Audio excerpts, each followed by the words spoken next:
Good evening on a Tuesday night, 9 p.m. It's that time of the night. It's time for Loud and Nerdy on a Tuesday. My name is JW Colwell. I am joined, as I often am on a Tuesday night, by the amazing Kyle Defina.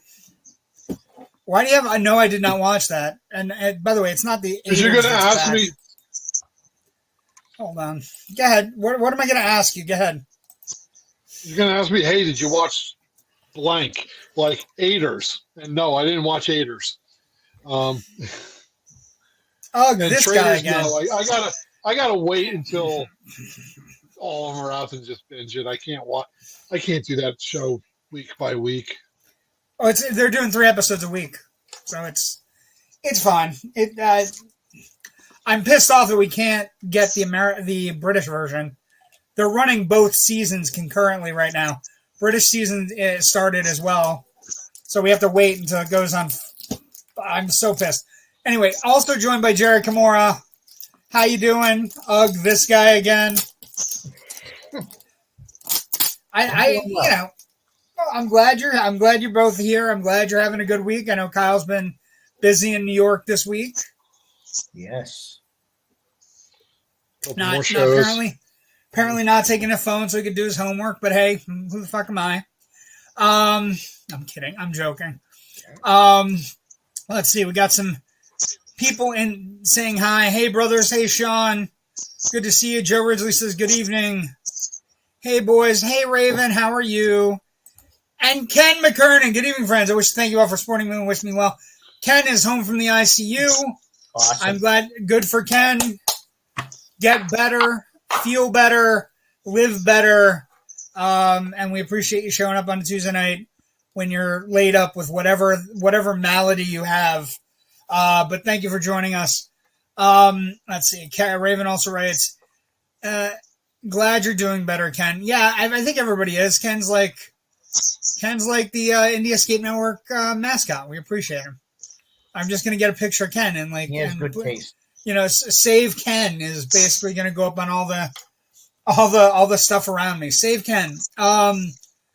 So it is a busy week for shows and streaming because we're starting to get out of that rut. We're starting to a little bit get out of that rut, mostly for television shows, but a little bit for the film industry. Film industry, they expect this particular quarter to be one of the worst quarters ever. So I don't know which one. I don't know how it's going to go, but we'll have to see. God, okay. I get clicked on stuff. Box office this past weekend. Okay, somebody's got a weird thing going on with their mic. Turn it down. Somebody's got to turn their stuff down. Maybe it's me. Probably is. I got earbuds in. I don't think it's me. I don't know. It doesn't matter. We're moving on. Using a laptop. Say Ferris. I mean Ken. So busy box office week. Mean Girls took the top box office slot of the weekend. Funny thing about the Mean Girls thing, the most interesting thing is they're not calling it a musical, which I guess is this new thing where studio executives do not want people to know that their movies are musicals before they go to them. I guess they desperately want people to be feel misguided and also some people to be angry, as opposed to just if people love musicals, they will just go to musicals. Like there's no why we're lying to people. That Mean Girls is the reason it got remade is not because Mean Girls was lined up to be remade. Mean Girls got remade because they did a Broadway version of it, and the movie is about the Broadway version of it. So, but Mean Girls had a big weekend, $28 million. Had a pretty good weekend over this Martin Luther King holiday weekend.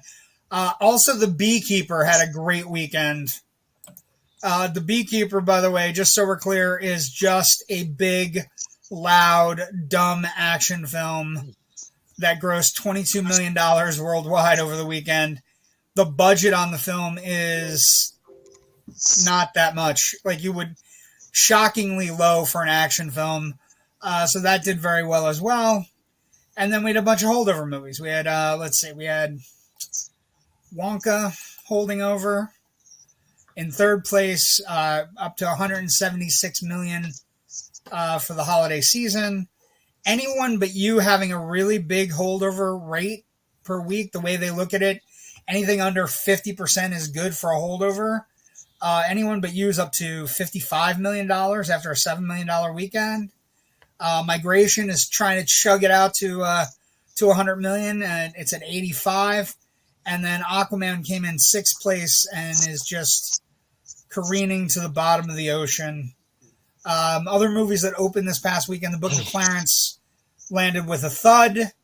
But American Fiction, which increased the number of screens it's on, grossed 1.9 million and finally, is basically out there for everybody to see. I saw The Beekeeper and American Fiction in the weirdest double bill I've ever had in my life, because I went from Oscar-worthy, really good movie about this character that writes a book that basically is making fun of how liberal people run to listen to black voices as long as they're very ethnic and ghetto, and it's razor sharp. It's satire. It's very well done. Jeffrey Wright, and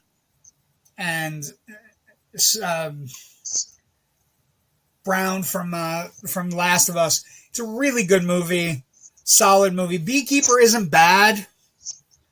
It's an action movie. It's just. That's the review you want. It's not bad. It's not bad. Well, but it's an action movie. Here's the thing. Since John Wick, we are living in a world where everything is trying to be John Wick, right? Everything is going out of its way to be John Wick. Everything is trying to set up shadow worlds and conspiracies and magic and all kinds of stuff. And that's where we're at right now, right? These action movies, they're not like action movies like we had in the 80s. They're action movies that have to have some sort of thing that's going on. And then there's, so they can try to set up a franchise. I freely think The Beekeeper will be, it'll make enough money where they'll think about a franchise. It would be his third sequel franchise. Like, he's been in the Expendables. He's been in the Transport. It would be his fourth. Expendables, Transporter, Crank, and then this. So it would give him his fourth franchise where he's gotten a sequel. I do expect a sequel. I'm not going to lie. It does fine on its own. It's just an okay movie, but it's like the action sequences are good. Everything's cut fast. You know what I mean? And Statham is pretty fun. It's a very stoic character. He really is a beekeeper. That's no joke. And apparently he learned to beekeep for the film. But some of it is just weird. If you work in a bank, there's a whole sequence at the beginning of the movie where the lady that he is befriended and is beekeeping for on her estate, she gets taken to the cleaners in a matter of minutes. And even though her bank is telling her to give them a call, she kills herself. So it's I'm just going to say, if you get taken to the cleaners by some sort of scammers out there, don't kill yourself. The banks have a way to protect you, and we wouldn't need Jason Statham to go and kill everybody. No, but otherwise, fun movie. But American Fiction was the better movie of the weekend for me. Production. You guys see anything good or watch anything good? How are your shows? You went to 2 shows. What shows did you go to? Well, let's see. On Sunday we saw Spamalot, which was funny. They had some funny stuff in there. A lot from the movie, of course, but good time. Had Alex Brightman, who was Beetlejuice on Broadway and was in The Shark is Broken, and also played Dewey in the School of Rock. So he was in it. And saw that Kimberly JW is going to say the last name. Akimbo. Akimbo. Tearjerker based out of Jersey. Not my cup of tea. A little bit too Well, much. everything based out of Singing, and Jersey. yes, as my wife put down there, Kyle hates musicals, which is true, and it was in a style I can't really hear. But going back to the Mean Girls thing, fun fact: my wife and daughter went to go see it on Thursday night. On Friday, appearing in my Facebook, this happened 5 years ago. My wife and daughter saw Mean Girls on Broadway. Almost 5 years in one day, the day they went to go see it in the theaters. Oh, that's a cool thing. My son and I went to go see the Islanders in Tampa Bay in Brooklyn, but that's another story. But my wife said she absolutely loved Mean Girls, as she did right there in the comments. My daughter said you could tell Mean Girls is definitely doing a touring casting because the movie seemed like a great commercial to go see the touring show musical. So.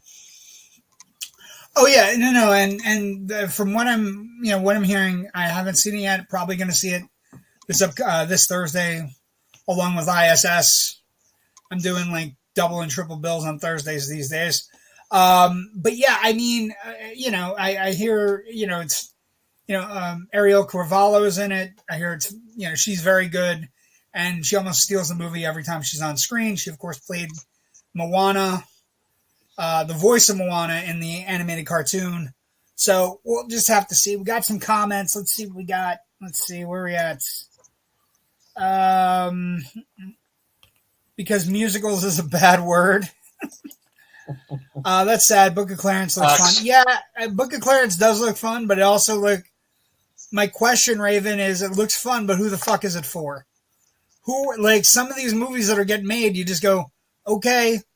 And then if you catch them or you hear they're good and you try to find them, that's great. I have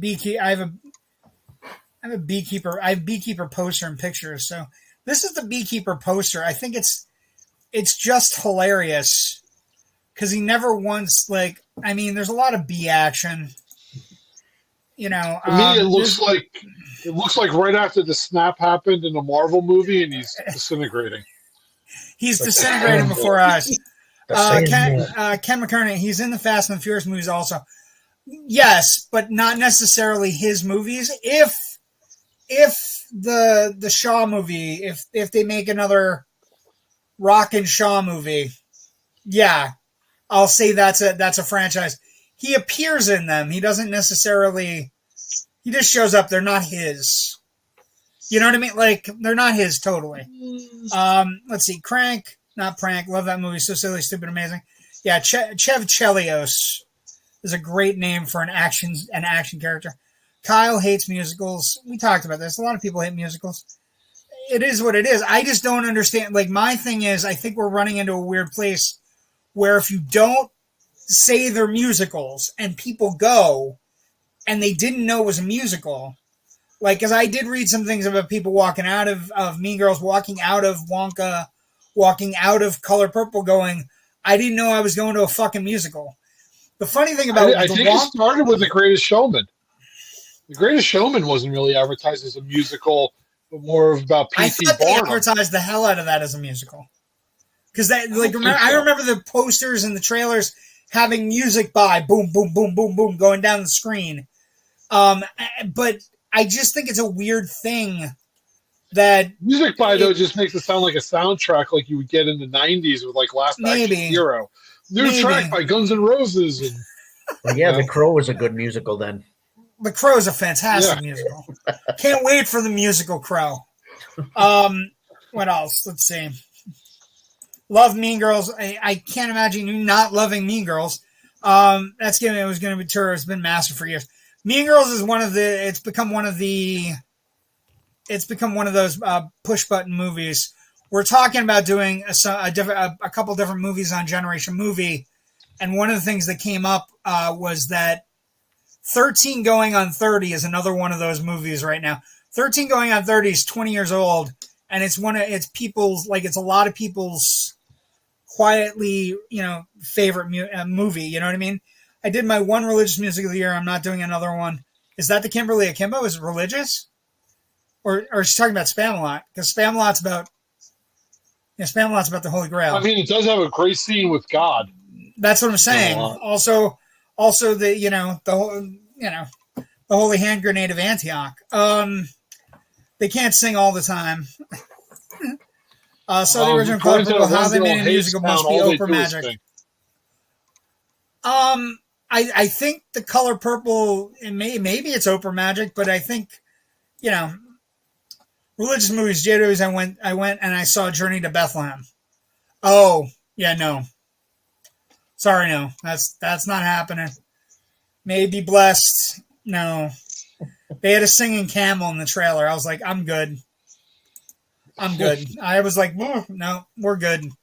I don't need to see everything. I just need to see important things. So this is the movie I do want to talk about a little bit more. This is American Fiction. American Fiction, Jeffrey Wright. It's a little bit blurry there, sorry. But it's a really great movie. It's about a guy who is this African-American writer, and he doesn't write African-American books. But when he goes in to buy his books, they're in the African-American section, and he gets offended. And he's just a grumpy guy that's kind of bumping through life. And it has all kinds of really interesting stuff, like his mother, played by Leslie Uggams, which blew my mind that she's great in the movie. She has Alzheimer's in the movie. She's developing Alzheimer's. It's got Tracy Ellis Ross. It's got so many people in it, and it's such a well done movie, and I just thoroughly enjoyed it. And it's just great. Jeffrey Wright is fantastic. He, if not for Cillian Murphy and Paul Giamatti, Jeffrey Wright might be winning an Oscar this year. Oscar nominations, by the way, out next Monday. We will talk about them live next Tuesday for everybody who cares. What else? This also premiered this week. I don't know if anybody watched this, but we should talk about it. True Detective Night Country. Nope. You're like, nope. No, I didn't watch that. That's fine. I got you. I got you, buddy. So I think Jonathan did, though. Oh, good. Well, let's go in the comments. What's that, Fargo? It is not Fargo. We'll talk about it in a second. Let's get some more comments quickly. What did Kyle think of Sweeney Todd? I think Kyle thought it was a musical and he likes violence, but I'm not sure. I'm not sure it's still his cup of tea. What did you think of Sweeney Todd, Kyle? Let's go. Thank you, Jonathan. No spoilers, please. Okay, no spoilers. What I will say, it's Jodie Foster. Just jumped right over me. I'm sorry. Go ahead. I was doing Sweeney Todd, and then you're like, "Let's go." But, that wasn't me. That was Jonathan. That was Jonathan. That wasn't me. Oh, you're okay, Kyle, I'm sorry, Kyle. I'm sorry. I didn't know your panties were that much. What did you think of Sweeney Todd? I'd like a detailed review, please. Go ahead. It was very much a Sweeney Todd, but Kevin Smith still did it better in Jersey Girl. But anyway, I've realized there's a certain type of musical that I just can't hear, that classic style where they're like all singing like in a harmony in a classical sense, where the words kind of, for me, just blend into one. And like, interesting. But I could listen to some of these death metal bands and everything else, and I can hear every word just perfectly, where other people are like, why is he just growling over and over again? Well, that's that's my band that he was listening to. They heard every word. I think the SLAPJAW, I tell you, SLAPJAW. The best thing I can say about musicals, I love musicals. I do like them. I think the easiest way to try to get people into musicals, if you don't like them, is if you're an action movie fan. Action movies and musicals have more in common than you know. They're both highly choreographed. They both kind of take place in a different universe, right? You know what I mean? Like, you very rarely are going to see a bus that's wired to go 50 miles an hour anywhere except Speed. You know what I mean? Like, I do like Cannibal the musical. It is a musical. I like South Park. It's a musical. I like musicals. enjoyed I'm not gonna lie. I like Juliet. musicals. I have the VHS. Chicago was good. Like that big band sound, I was able to understand. And Juliet's like a jukebox style where they use modern songs. And Juliet's also written by the guys that made Schitt's Creek. So it's a little more fun. I love Jerry's beard. It's getting there. Okay.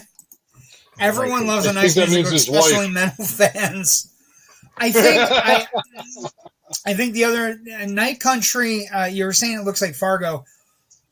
The thing it most represents early, it takes place in Alaska 3 days before the last day of sunlight.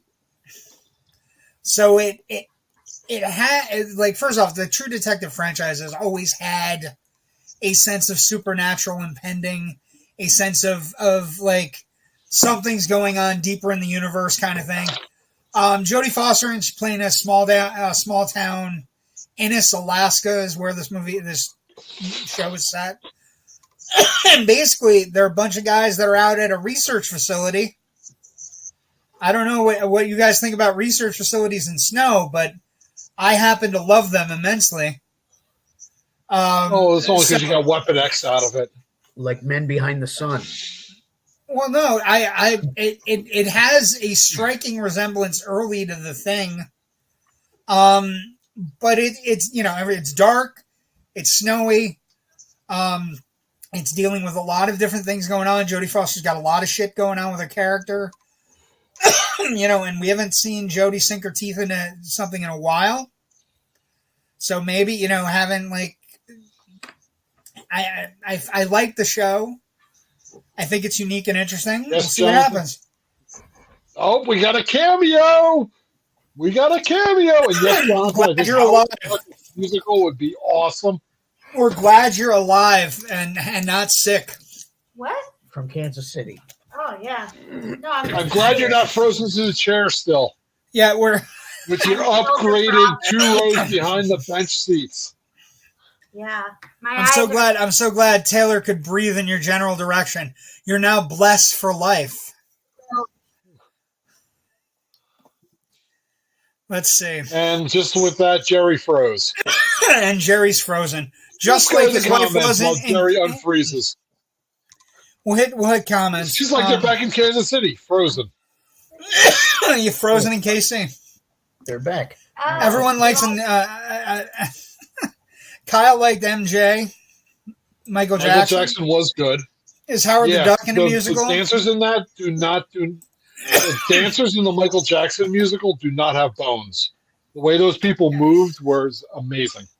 He did not like Camelot, but he found Spamalot really funny. Well, Camelot is a Roger and Hammerstein thing. Like I can't imagine you like just a little lame for you. Spider-Man's girlfriend. I'll take a Mel Brooks film anytime. Yes, I hear they're working on it. Jonathan, Kyle and I already got tickets for it. And then what else? We got Camelot. It's only a model. But yeah, I mean, Not for the Kennedys, it's not. Well, it was a model until you go to Dallas and then everything goes haywire. Unless you're the Packers. Anyway, anywho, And J.R. Ewing. But I think with True Detective and everything else that's premiering this week, I think it's a good time to be streaming. Movie theaters are going to be running. Especially if you got Peacock. Check out Ted on Peacock. Hysterical. You have time for Ted. Oh, I got time for Ted. I saw that. The cursing teddy bear? Yes, I got time for Ted. I don't got time for Robin your Hood, haters. the Men in Tights, the musical now. Speaking of Mel Brooks, I do want to bring up something. I want to know you guys' opinion on it. This week, Mel Brooks was at the governor's ball. He received an honorary Oscar. He's 97 years old. He went to the ball. He showed up, went up, accepted his Oscar, and apparently killed on stage for about 5 minutes, just talking about Hollywood and making jokes and doing all kinds of stuff. And I'm pissed off that we're not going to see it live. I'm pissed off that when we do the Academy Awards, because we're such an ADD riddled society, that we need everything short, quick, and fast, that we're not like, if we're going to give honorary awards to our legends so that we can make the future and the past meet, right? I really need them to be live. Because we don't know what's going to happen. You know, knock on wood that nothing ever happens to Mel Brooks. But we don't know when when it's like we're going to lose him. And just the idea that we have a chance to have him come up and accept an award and talk and be funny and be amazing and get a standing ovation that he deserves. I just don't understand why we're not doing it on the actual Oscars telecast that people theoretically will watch.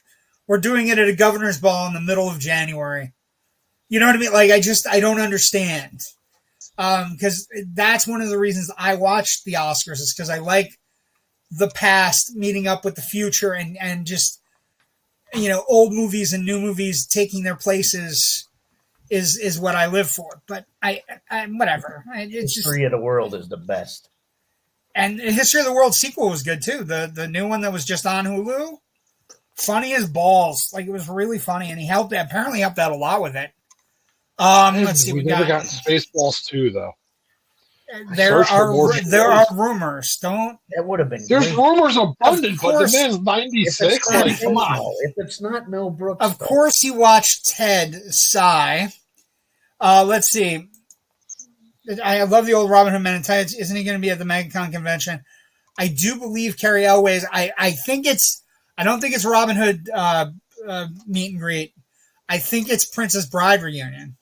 So I think it's him, and I think it's Carrie Elways, and it's Buttercup, and it's like all the remaining members of the Princess Bride.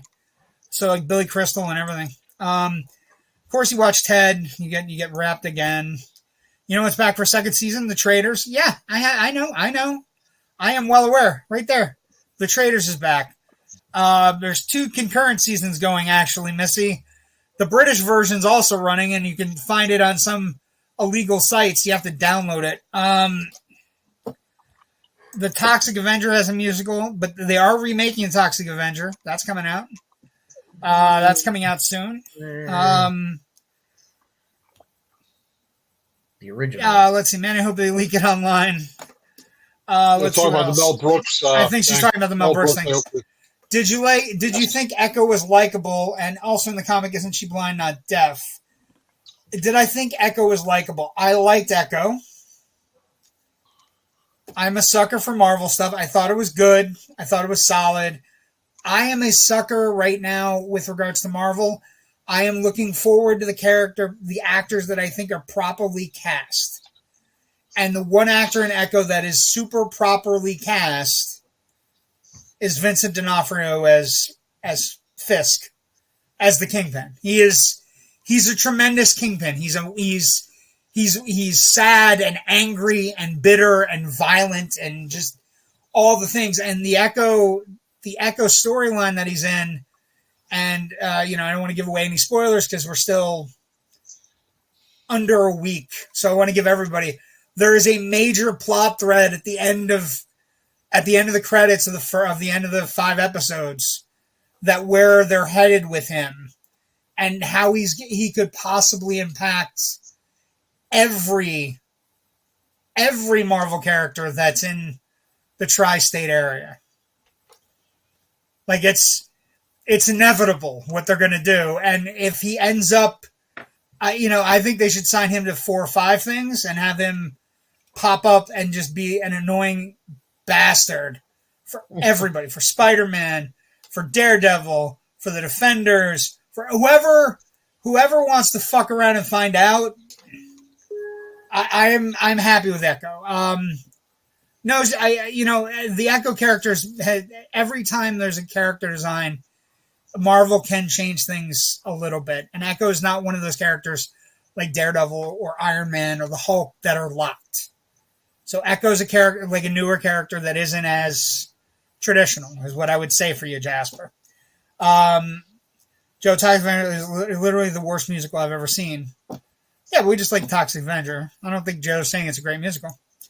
I haven't seen it. You need to be high to appreciate the stink. Let's see what else. Is Toxic Avenger good? Todd in the Book of Pure Evil was a semi-musical. Let's see. He wouldn't have it any other way. Laugh out loud. Raven writes, British version is so much better. Are you talking about the Traitors? I assume you are. I like both. I don't care. I think the British version, I think what you might hit on, Raven, and I probably agree with you in this sense. The American version of the Traitors, which I should bring a picture up while we're talking about it, because I have a picture and I don't want to waste it. The British version you'll notice in this version of the Traitors, everyone is somebody famous and or reality show famous. So you have Dan from Big Brother, you have Parvati from Survivor, you have Sandra from Survivor, you have Janelle from Big Brother, you have Deontay Wilder, the heavyweight boxing champion of the world. The game has apparently fucking broken him already. If you haven't watched, he's the heavyweight champion of the world, and the game is already totally fucking with his psyche. So the American version has reality stars and people that are famous. The British version, the quaintness of the British version is that they're all everyday people who will eventually become, superstars in the reality world because of the Traitors thing, because there's so much interest in the show. So I think that's what you're talking about, Raven, maybe. Let's see.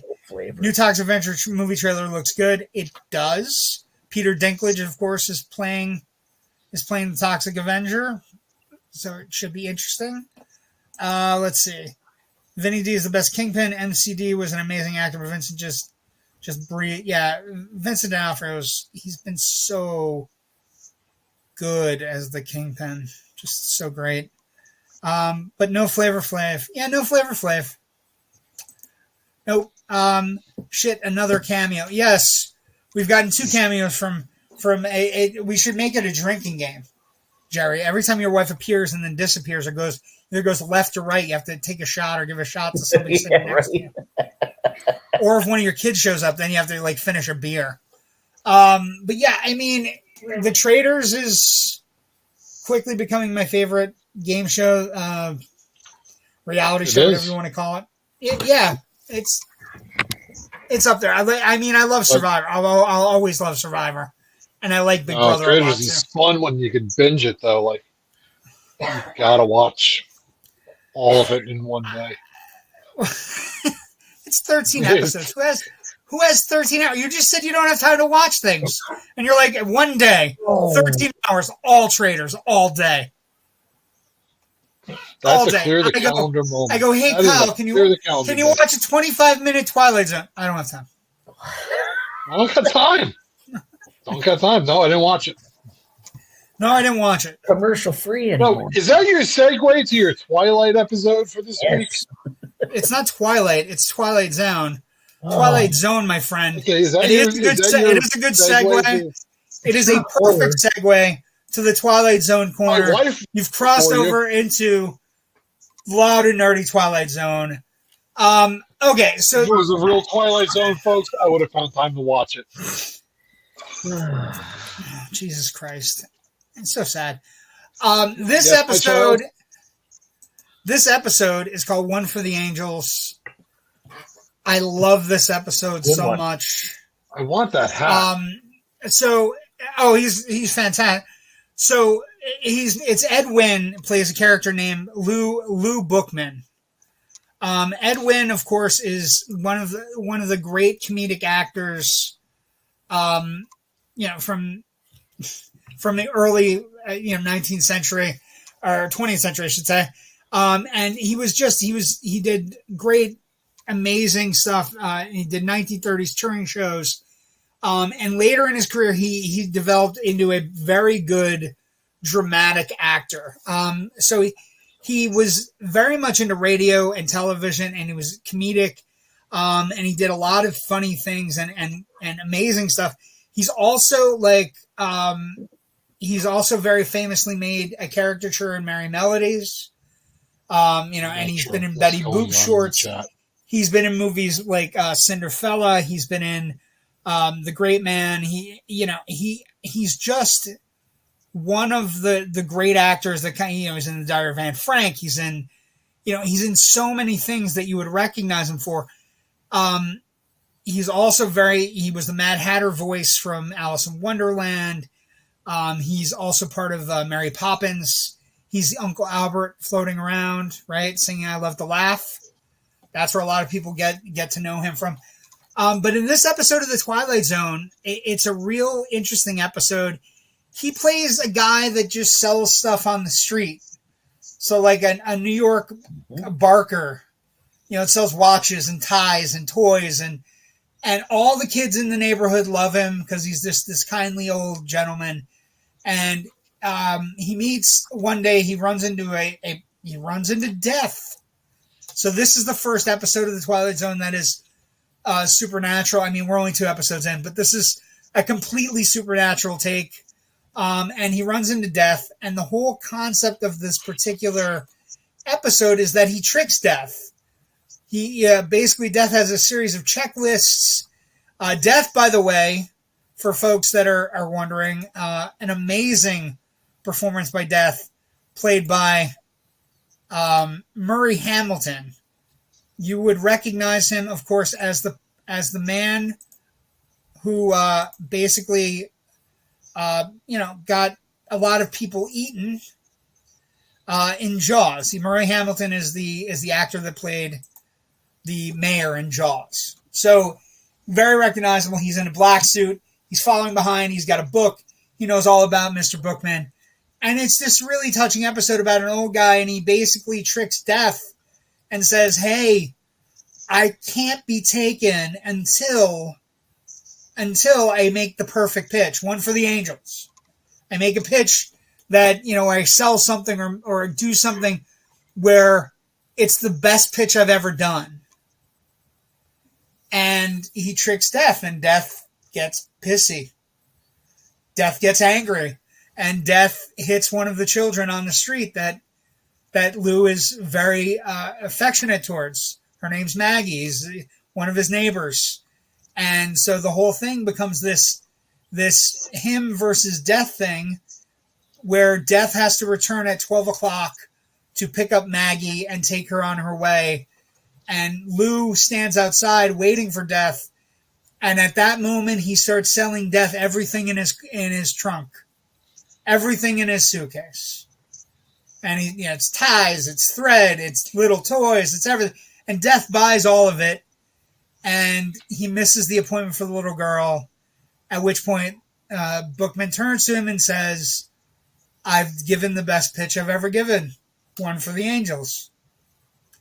It is a fantastic episode of The Twilight Zone. It is amazingly, wonderfully, it's supernatural without being scary. It's heartwarming because Ed Wynn is just an amazing actor, and it's just an incredible show. And it is like one of the things about The Twilight Zone that is so important. They tell complete, full stories that you feel these characters after 25 minutes. You know what was interesting, John, though? What I thought was when he walked in his house and he turned around and the dude was sitting there, it was like, he was like, oh, can I help you? Like, he wasn't like, who are you and why are you in my house? Why in my goddamn house? I think those things changed from funny, New York apartments in the 50s. You're the guy on the street. Like, what the hell are you doing here? Somebody's at the door. Yeah, I agree. I mean, and we're going to get some of those weird eccentricities, I should say, right? But it's a heartwarming episode. He really loves those kids. Like, he hands out toys. He gives them toys, too. So. He gives them toys, and he takes care of them. And when the little girl gets hit, like, Murray Hamilton delivering lines like, Exceptions have to be made, Mr. Bookman. And then he realizes that his place is being taken by the little girl, and so he goes on this pitch. And the episode ends with an amazing narration, which is not as, and they're not all great, but this one, Louis J. Bookman, age 60-ish, occupation pitchman, formerly a fixture of the summer, formerly a rather minor component to a hot July, but throughout his life a man beloved by the children and therefore a most important man. Couldn't happen, you say. Probably not in most places, but it did happen in the Twilight Zone. It's fantastic, and when you like, it's also, you know what I'm really enjoying, Jerry? If you're watching these, they have, and it's not something you see if you're watching it on the marathons. But Rod Serling shows up at the end of every episode and tells you what's going to be next week. Yeah. And it's cool. Like, it's a really, like, and the pitch for next week is next week we invite you to take a walk down a western frontier street at the elbow of a doomed gunman whose salvation lies in nothing less than a magic potion and a Colt 45.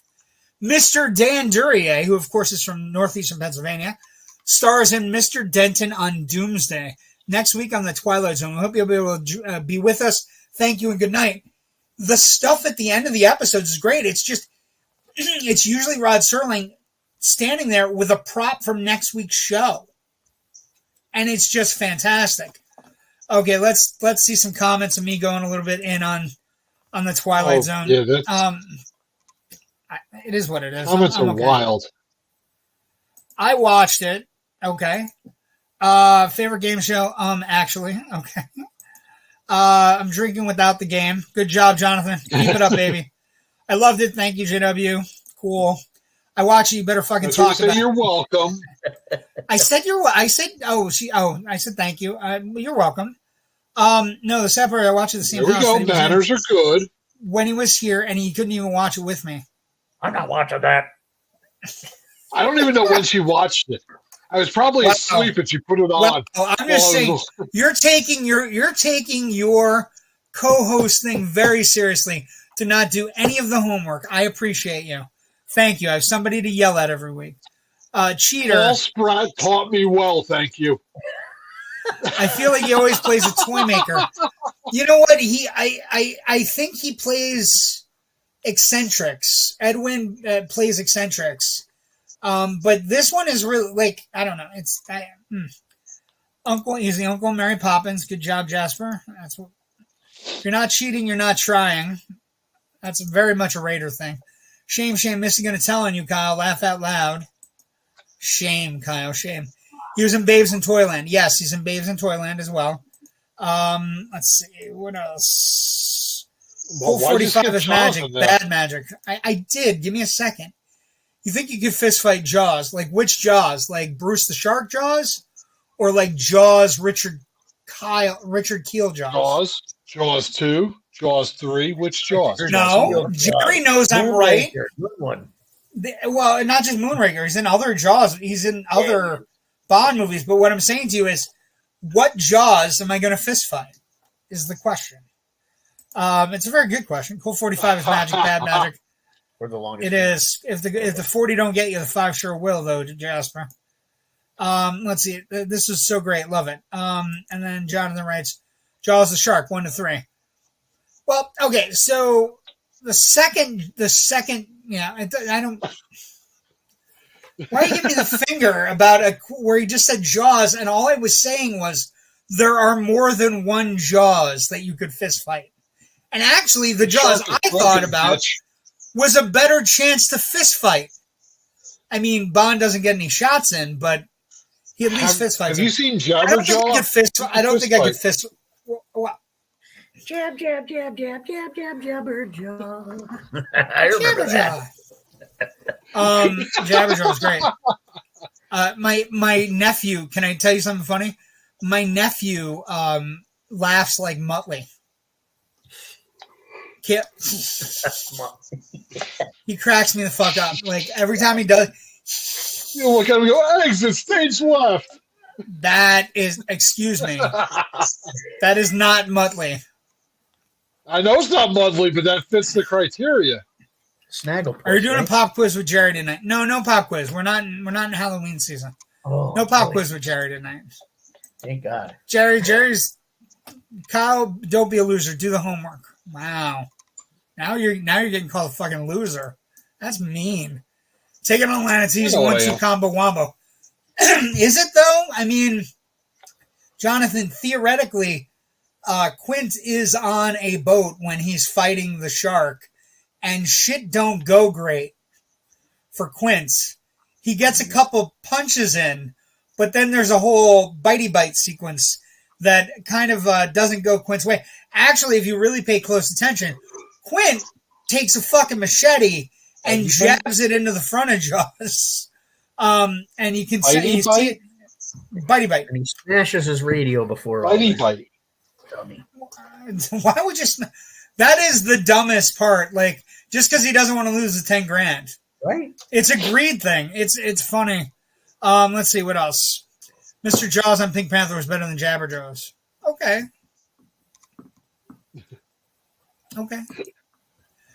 JW Jonathan Aguirre was the first camera at the convention for the Indescape Network a couple of years ago.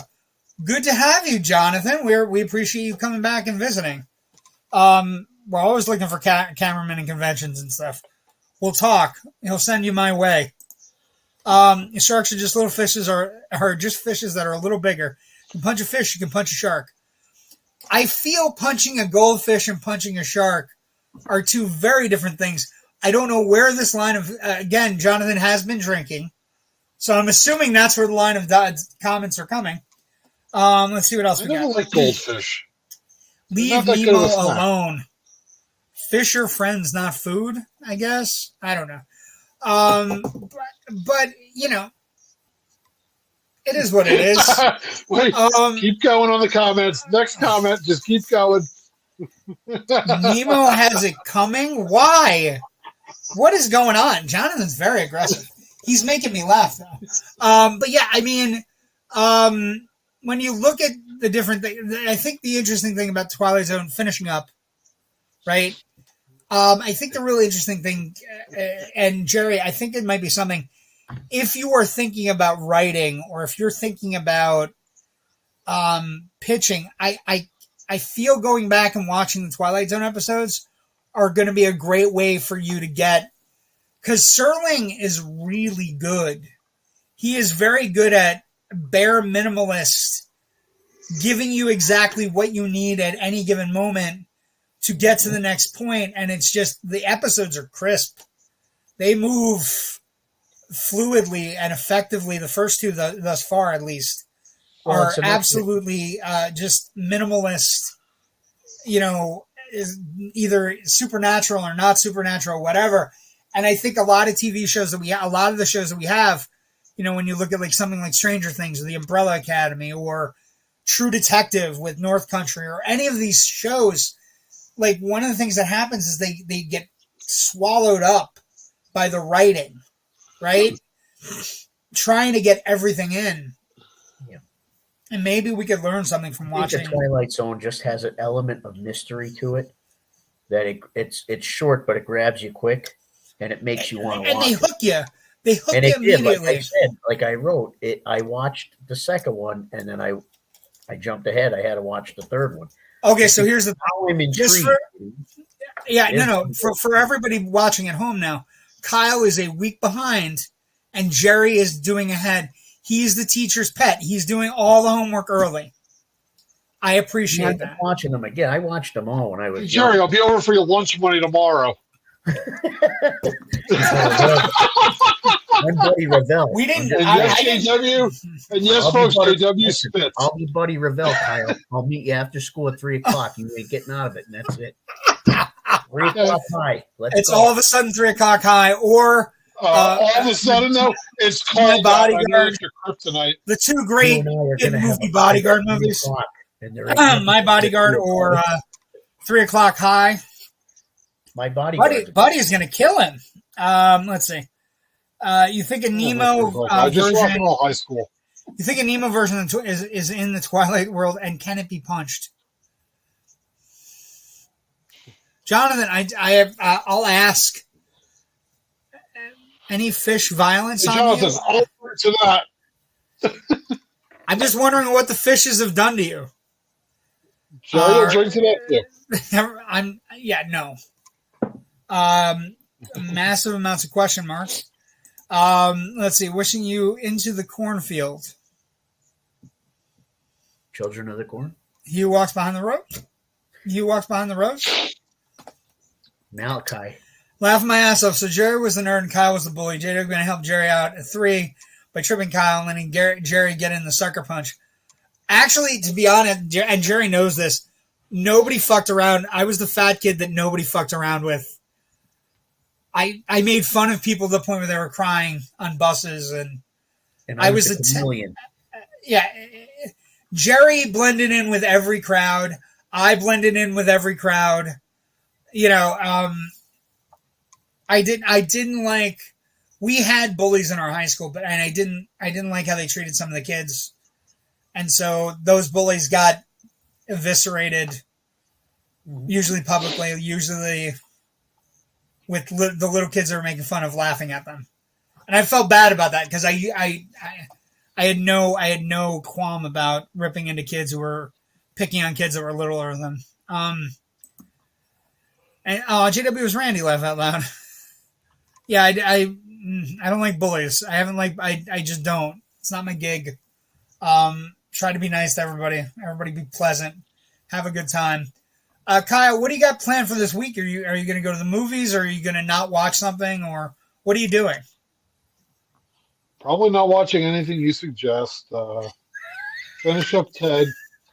If you tell me that there'll be 6 episodes of The Traitors, I'll probably watch the 6 episodes of Traitors. You'll probably like the 3rd episode of The Twilight Zone, though, Kyle. Just saying. It's not really. Also, it has a neat connection. Jerry's suggesting it, I think I'll do it. It's okay. I mean, it's fine. It's fine. It hurts my feelings. It is what it is. You'd like the Beekeeper too. You would like the Beekeeper. My Thunder Buddy. Jerry's your Thunder Buddy? It's a Ted reference. I know it's a Ted reference. I know. I've seen Ted. I like Ted. Just haven't watched the show yet. The 3rd episode of Twilight Zone's a musical? No. No. It's a Western. Not at all. Okay. Laugh out loud. Waiting on Abigail. Ooh, okay. This is a trailer that came out. Good job, Jasper. Thank you. Have either one of you seen the Abigail trailer? Mm-mm. Jasper's right. It's going to be fantastic. So, and just so in case you were wondering about it, I'll give you a little bit of information. So Abigail was on the when the schedule came out for films this year. April was a schedule was just, it said Universal Horror Film, and nobody knew what it was. It is by the guys, they call themselves Radio Silence. They directed Scream 5 and Scream 6, or Scream and Scream 6. So they're pretty good young directors, and nobody knew quite exactly what it was, but it does have ties to Universal. If you haven't seen the trailer, sorry, it's not a spoiler. Basically, Jasper brings up this movie called Abigail, and it's basically the trailer starts with a bunch of people kidnapping a 10-year-old ballerina, and Giancarlo Esposito is leading the cast.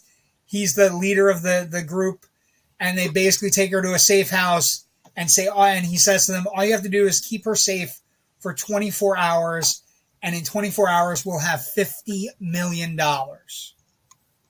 Great. So you're thinking it's maybe a crime movie. As the trailer progresses, and it's all really recognizable people, like one of the leads from Totally Killer, one of the leads from Scream, a couple of action actors. Once they realize what's happening, they realize they can't leave. They go to talk to the little girl, and she's out of her handcuffs. And it turns out Abigail is a 10-year-old vampire ballerina. And they're trapped in the house not as to take care of her, They're but victims. they're her victims. And so the rest of the movie will be them trying to get out of the house and escape the tiny demon ballerina vampire girl. It's a fantastic trailer. It's a red band trailer, so they drop fuck every, like, you know my rules, Jerry. You remember the one time we talked about The Thing, and I said that moment when the head pops out and Palmer turns and he looks at it and he goes, "You got to be fucking kidding me." It's got to be. It's one of the best reactions ever put on film. And this movie has a bunch of them where it's like, she's a fucking ballerina. She's a vampire. Like, it is just people yelling and screaming and running. She's fucking flying. Like, it's going to be one of the hits of the year. The trailer has Megan / Cocaine Bear energy to it. It's going to be a big hit. It's coming out in April. Looks like a blast. I don't want to spend the rest of my time tied to this fucking chair. When you guys feel it's great. That's a good one too, though. When you guys feel it's okay. Mm-hmm. I would not like to spend the rest of this fucking winter tied to a fucking couch. Also, yeah, if you're gonna watch Night Country, by the way, True Detective, we didn't finish that. It's got really strange The Thing vibes to it. Because there's a research station, all the guys disappear, and that's the murder investigation that they're working on. They're also working on a lot of indigenous women disappearing in the same 3-year span as well. So it's got a lot of stuff going on. Let's see. Laugh Out Loud. It's a musical. Run, Kyle. Abigail trailer looks great. It looks like fire. It looks like hot. It just looks amazing. Looking forward to Founders Day this week. Founders Day looks interesting. You know, I think it's I think the movie I'm looking forward to this week, Missy, ISS, has a nice pedigree to it. You got a lot of really good things involved with ISS, and it's an interesting concept. You know what I mean? Like, it looks good. We'll see what happens. You know, the idea that they're making a movie about the International Space Station and what happens when a nuclear war breaks out on between Russia and the United States. It's one of those movies. I was talking to, I think, was it you I said it to, Jerry? I don't know that we need these movies right now. Like, I don't know that we need to, with things actually as tense as I'd watch them. Well, that and the other one. The other one is the Civil War one. That's coming out in July or August. The other one. Yeah. Yeah, it's Civil War. I think it's coming out in April, late April. Civil War. Texas and California teaming up. Like that would ever happen. Anyway. Nope. I'm looking forward to ISS this week. With your experience in movies and pop culture, do you think you could escape or fight Abigail? Don't even look. I've seen a lot. So one of the things I like about the trailer, Jonathan, and I'll be honest with you, is that they talk about all the pop culture rules that they don't know which she is. So when they say, "How do you kill a vampire?" Is it like, I think the one girl goes, "Are we doing Twilight rules? Or are we doing Interview with the Vampire rules? Or what kind of rules are we dealing with?" I feel I've seen a lot of Buffy, so I think, I hope one of the rules is you can't get killed by Abigail if you don't invite her into your house. You know what I mean? Like all the weird rules that are in vampire movies. You don't feed them after midnight. Don't get them wet. No, those are gremlins, Kyle. Mogwai. That's Mogwai. Those are Mogwai. Second season of Kevin Smith's Masters of the Universe coming at the end of the month. He-Man was a thing. My thing as a kid. I liked Masters of the Universe. I liked Revelation. I thought it was good. People, Snarf. No, that's Thundercats. What are you doing? I know. What are you doing, man? Hell out of you. See if I can get I'm ready. Kevin did fucking fantastic with this. The Masters of the Universe was really good. I know a lot of people got pissy because He-Man got eviscerated early, but then he came back bigger and stronger. So, He-Man. Also, Thundercats, you mentioning Snarf. Our good friend Dave at on the Green, Comics on the Green. I'm working to try to get him back on the show. Also, there is a major Thundercats comic book coming out in February that everybody's talking about that is going to possibly reinvent the Thundercats. Let's see. Missy writes, so we're kidding. We're going to see them all. I'm looking forward to ISS, but I'm also looking forward to Civil War. Oh yeah, no, I'm going to see them. It's just, I feel like a little too close to the mark right now. Like I don't know that we need a movie about Civil War. I don't know that we need a movie about Russia and the United States having a nuclear war. I just would like to not give anybody any ideas.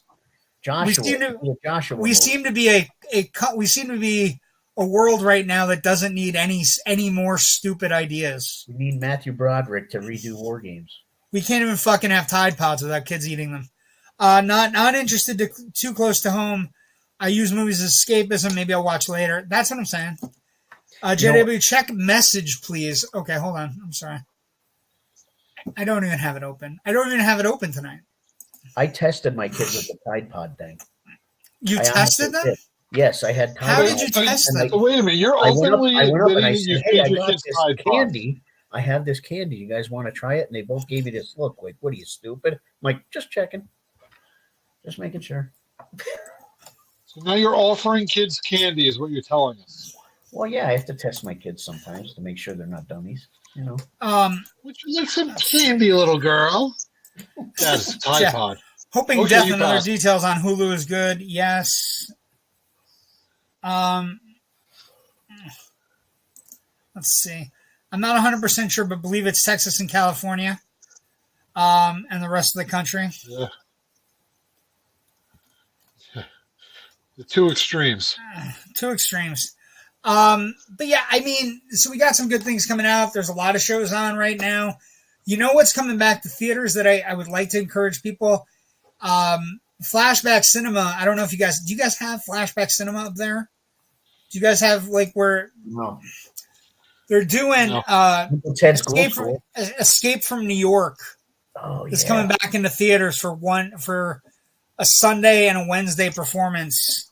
That's my life whenever my wife tells me she wants to see a musical on Broadway. You know what?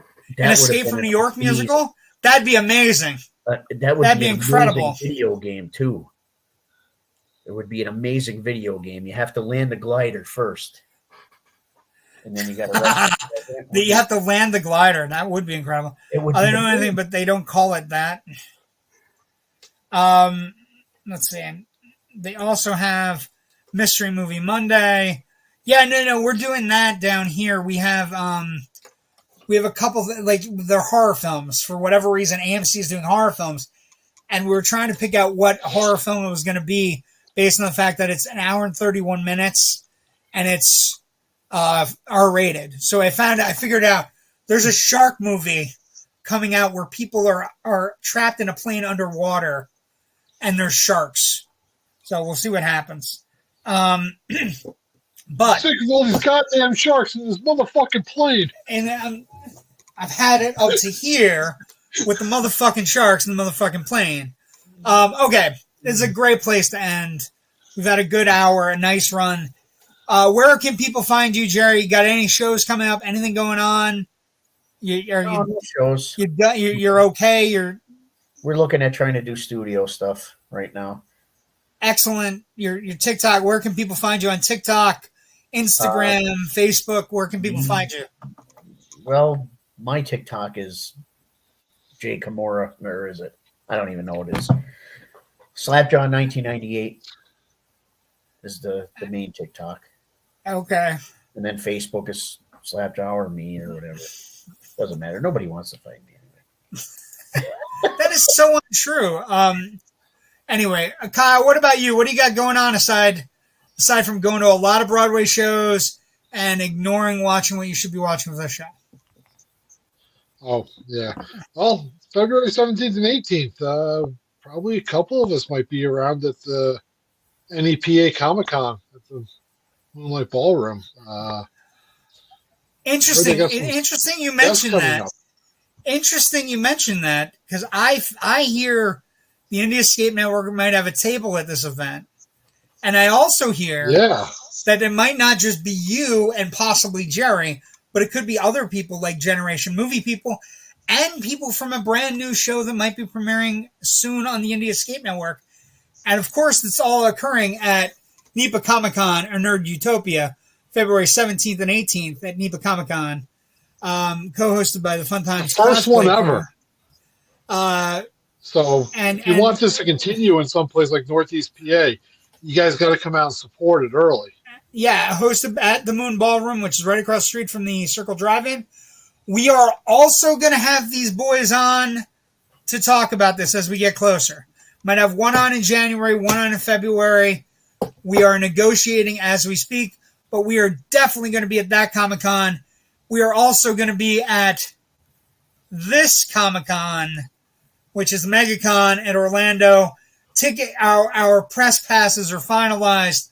I'm very excited. I have people I definitely want to try to interview because I'd like to get a scoop from Christian Haydenson on whether or not he's coming back as Vader. But we're doing that. We will be at MegaCon. I don't know exact times or dates. It is the 1st to the 4th. I don't know that we're going to be there all 4 days, but we're going to try to be. We are also... There's somebody's trying to get a Jubilee cosplay costume together for the NEPA con. I don't know who that could be. That's interesting, because that's never going to be a movie, so that's fine. It can be a costume. Oh, yeah, that hat is going to taste so good one day. It won't be a Raiders hat, so it's okay. We're also doing a little something with Hong Kong. We're a media outlet partnership with Hong Kong, the Indie Escape Network right there. That's coming up in Daytona Beach the second week of February, so I'm going to be busy.